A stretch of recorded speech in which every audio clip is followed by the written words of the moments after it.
अतः ब्रह्म व्यर्थ महापुराणे ब्रह्मखंडे 300 अध्याय। नारायण के द्वारा परम पुरुष परमात्मा श्री कृष्ण तथा प्रकृति देवी की महिमा का प्रतिपादन।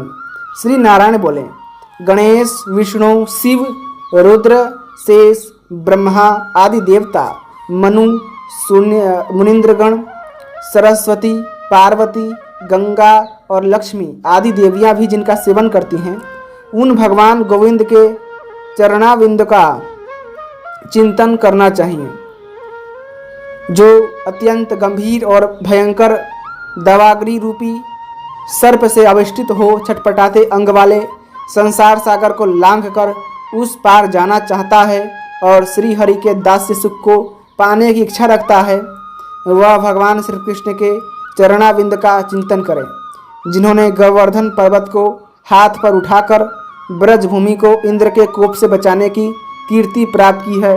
वराह अवतार के समय एकार्णव के जल में गली जाती हुई पृथ्वी को अपनी दाढ़ों की अग्रभाग से उठाकर जल के ऊपर स्थापित किया तथा जो अपने रोमकूपों में असंख्य विश्व ब्रह्मांड को धारण करते हैं, उन आदि पुरुष भगवान गोविंद के चरणाविंद का चिंतन करना चाहिए, जो गोपांगनाओं के मुखारविंद के रसिक भ्रमर हैं और वृंदावन में विहार करने वाले हैं।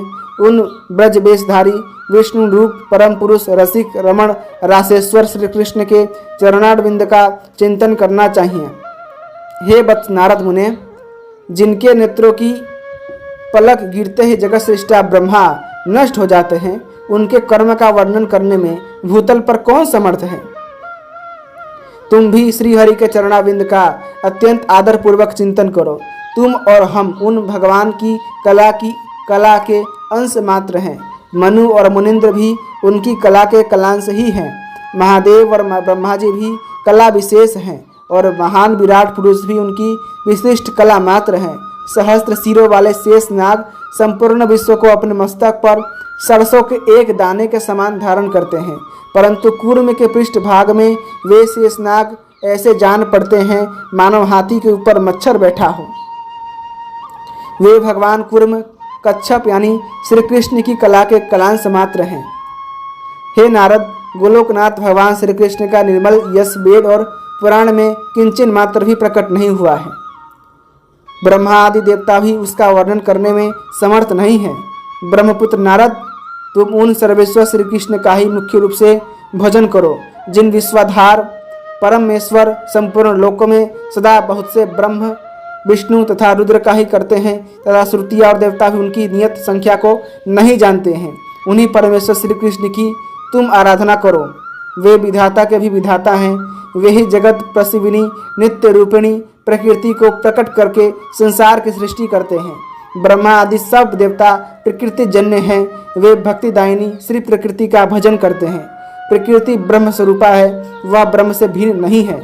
उसी के द्वारा सनातन पुरुष परमात्मा संसार की सृष्टि करते हैं। श्री प्रकृति की ही कला से ही संसार की सारी स्त्रियां प्रकट हुई हैं। प्रकृति ही माया है, जिसने सबको मुँह में डाल रखा है। वह सनातनी परमा प्रकृति नारायणी कही गई है, क्योंकि वह परम पुरुष नारायण की शक्ति है। सर्वात्मा ईश्वर भी उसी के द्वारा शक्तिमान होते हैं। उस शक्ति के बिना वे सृष्टि करने में सदा असमर्थ ही हैं। हे वत्स, तुम इस समय जाकर विवाह करो। मैं तुम्हें पिता के आदेश का पालन करने की आज्ञा देता हूँ। जो गुरु की आज्ञा का पालन करने वाला है, वह सदा सर्वत्र पूजनीय तथा विजयी होता है। जो पुरुष वस्त्र अलंकार और चंदन से अपनी पत्नी का सत्कार करता है, उस पर प्रकृति देवी संतुष्ट होती है। ठीक उसी तरह जैसे ब्राह्मण की पूजा अर्चा करने पर भगवान श्री कृष्ण संतुष्ट होते हैं। प्रकृति ही संपूर्ण लोकों में अपनी माया से स्त्रियों के रूप में प्रकट हुई है। अतः महिलाओं के अपमान से वे प्रकृति देवी ही अपमानित होती है। जितने पति पुत्र से युक्त सती साध्वी दिव्य नारी का पूजन किया है, उसके द्वारा सर्व मंगलदायिनी प्रकृति देवी का ही पूजन संपन्न हुआ है। मूल प्रकृति ही एक ही है, वह पूर्ण ब्रह्म स्वरूपिणी है। उसी को सनातनी विष्णु माया कहा गया है। सृष्टि काल में वह 5 रूपों में प्रकट होती है। जो परमात्मा श्री कृष्ण के प्राणों की अधिष्ठात्री देवी है तथा समस्त प्रकृतियों में उन्हें सबसे अधिक प्यारी है। उस मुखिया प्रकृति का नाम राधा है। दूसरी प्रकृति नारायण रूपप्रिया लक्ष्मी है जो सर्व संपत्ति स्वरूपिणी है। तीसरी प्रकृति वाणी की अधिष्ठात्री देवी सरस्वती है जो सदा सबके द्वारा पूजनीय है। चौथी प्रकृति वेद माता सावित्री है, वे ब्रह्मा जी की प्यारी पत्नी और सबकी पूजनीय है। पांचवी प्रकृति का नाम दुर्गा है जो भगवान शंकर की प्यारी पत्नी है, उन्हीं के पुत्र गणेश जी हैं। इति ब्रह्मवैवर्त महापुराणे ब्रह्मखंडे 300 अध्याय संपूर्णम इति ब्रह्मखंडः संपूर्णम। इसी के साथ ब्रह्मवैवर्त महापुराण के ब्रह्मखंड के का 30वां अध्याय भी पूर्ण हुआ और इसी के साथ ब्रह्मवैवर्त महापुराण के जो यह ब्रह्मखंड था वह भी संपूर्ण हुआ। इस ब्रह्मखंड में हमें ब्रह्मांड के बारे में और ब्रह्मांड के कर्ता और हजारों करोड़ों और असंख्य ब्रह्मांडों के विधाता परमेश्वर श्री कृष्ण के बारे में हमें जानने को मिला।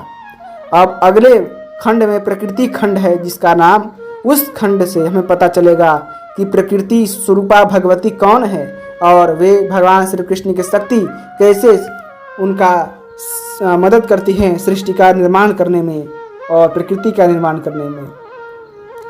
यदि आपको भगवान श्री कृष्ण की कथाएं पसंद आ रही हैं तो कृपया करके वीडियो को लाइक करें, चैनल को सब्सक्राइब करें और अपने दोस्तों के साथ इसे बस शेयर कीजिएगा। धन्यवाद। जय श्रीमन्नारायण, जय श्री कृष्ण, राधे राधे।